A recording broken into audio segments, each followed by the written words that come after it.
What's going on, ladies and gentlemen? Welcome back to The Fringe. No, it isn't clickbait. Justin Trudeau is back. He hasn't left. In fact, he never really left to begin with. But many questions raising now as Justin Trudeau is out door knocking for Mark Carney. He's not returning to politics, thank God. But he's out here shilling for Mark Carney at a time when we have breaking news to share with you in regards to Mark Carney. Apparently, he was being naughty. He was, in fact, making bills go through in the House of Commons, or influencing pro bono bills to go through the House of Commons in order to better the portfolio options for his investors. That being said, we're going to get into all of that in this video. Before we do, I just want to remind everybody, if you're enjoying the content, please hit the subscribe button. Now is the time. We are being heavily censored by the left media, by the left side of the government, by the libs. They want to make sure that you're not getting the news that's being delivered to you. They want you to resort to CTV, to Global, to CBC, to their propaganda arm extensions of the government. Hit that button. Subscribe to all political channels that you follow on this platform if you want the truth moving forward into the election. Let's talk about good old Skippy here. Now, Justin Trudeau, of course, out on the campaign trail, door knocking to help Mark Carney win the election. Isn't it funny that he left? Mark Carney was selected to replace Trudeau, but here he is butt kissing for Mark Carney. He's trying to convince people that Mark Carney is the best option for Canada moving forward. How does this help Mark Carney? Can anybody tell me how this helps Mark Carney? If anything, I think this would actually make things worse for Mark Carney moving forward.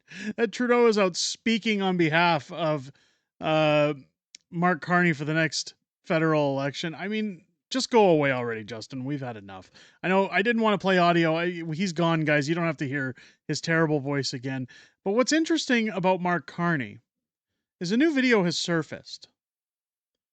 This coming from Table Salt. Great account on X. If you don't follow Table Salt already, go follow Table Salt. Video surfaced of Mark Carney stating that he offered pro bono consulting to politicians so that Brookfield shareholders could profit from the policies. This is massive. Let's take a look at this. Now, this is important because Mark Carney just moved Brookfield to the United States, where he was living in New York with his family, where he essentially has been investing in pipelines outside of Canada to profit Brookfield. This is all Mark Carney wants in office for. This is all he wants to do. He wants to run his companies higher on the scale while dismantling our country.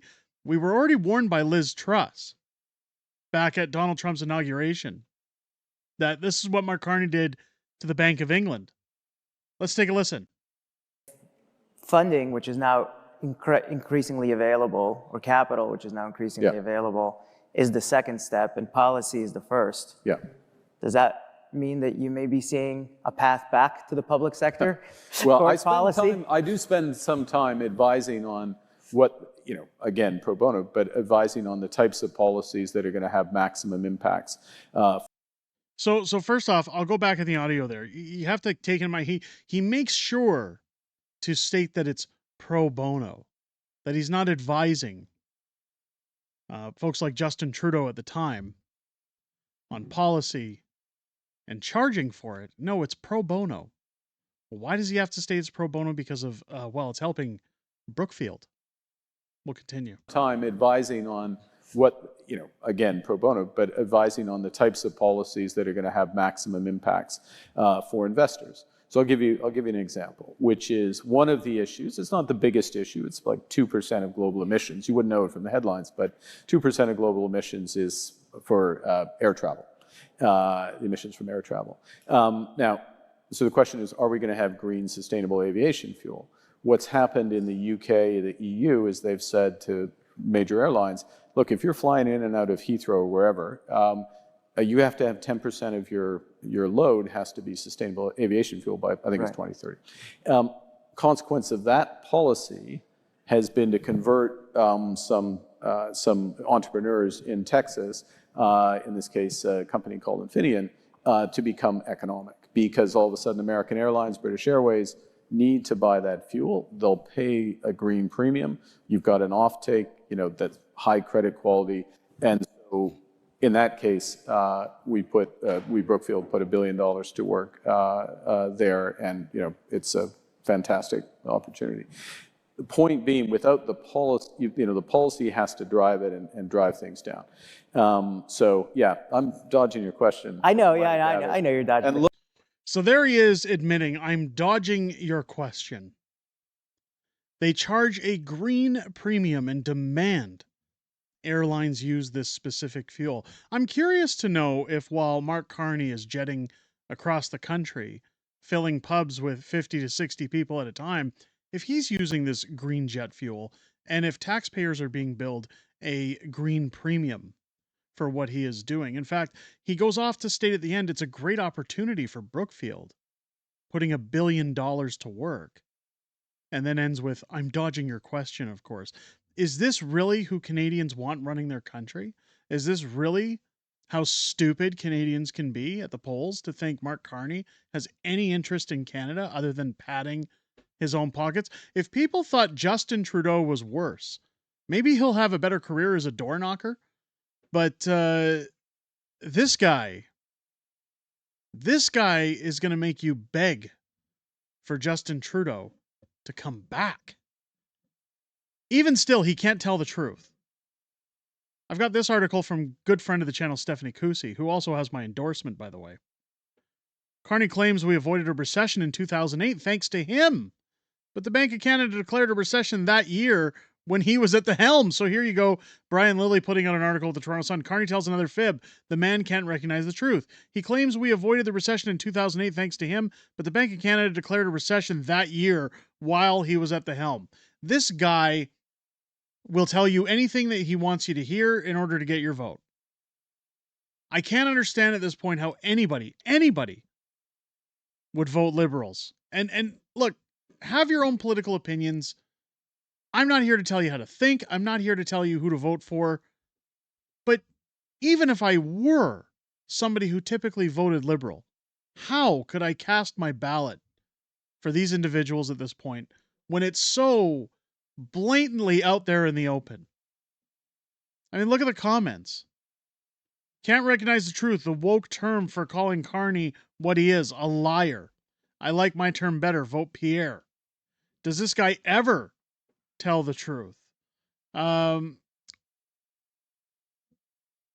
he should have said he helped steer Canadian out of a recession, and he did. The internet remembers he can do it again. This is where, again, I don't understand people who back Mark Carney, who think that Mark Carney has any interest in helping them whatsoever. Carney did the same to the UK. We boomers call them lies. But he looks honest. Like, this is scary as we head into the final weeks of this very fast election. To think that 4 weeks from now, this man could potentially be in charge of the country. I can tell you right now that if Mark Carney wins the election, Alberta will push to split. I'm very confident Albertans will have had enough. I don't know. I don't know where we're headed, folks. I like to think that we're winning the fight, that Pierre's rallies are showing numbers that are too strong. The support is there. The support is not there for Mark Carney. But until Election Day, I don't count anything until it's over, so to speak. Let me know what you guys think down below. Do you think Mark Carney is going to continue Justin's tradition of conflicts of interest by pushing policy, if he becomes prime minister, to benefit his investors and his bank accounts? Or do you think Pierre Poilievre still stands a chance of knocking Mark Carney out of the water with a majority government? Let me know your thoughts down below. Again, if it's your first time here, make sure you hit that subscribe button. Censorship is at an all-time high. Now is the time to subscribe to any and all political channels you follow on this platform. Make sure when you're hitting that button, you turn on your bell for notifications. Join me live here on the channel Friday nights for Friday Night Fringe, our live streaming weekly show, where I'm joined by the beautiful Mrs. Fringe as we go back and forth within the greatest YouTube community on the platform to hear what you have to say outside of making these videos every Friday at 6 p.m. Pacific, 8 p.m. Central here on the channel. With that said, ladies and gentlemen, I hope you enjoyed this video. I hope you have a great rest of your day. I'll catch you on the next one.